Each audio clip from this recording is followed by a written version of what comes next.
धम्मपद यमक वग्गो अर्थात यमक वर्ग। पद क्रमांक 8।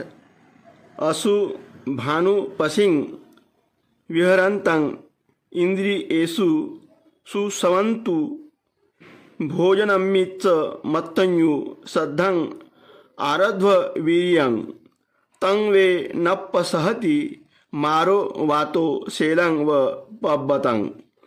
जो कामभोगामध्ये गुंतलेला नाही, ज्यांची इंद्रिये त्यांच्या ताब्यात आहेत, ज्याला जेवणाचे योग्य प्रमाण माहीत आहे, जो श्रद्धाळू तसे दीर्घोद्योगी उद्यमशील आहे, त्याला मार जराही हलवू शकत नाही, की जसा वारा हिमालय पर्वताला हलवू शकत नाही। धम्मपद पद क्रमांक 8।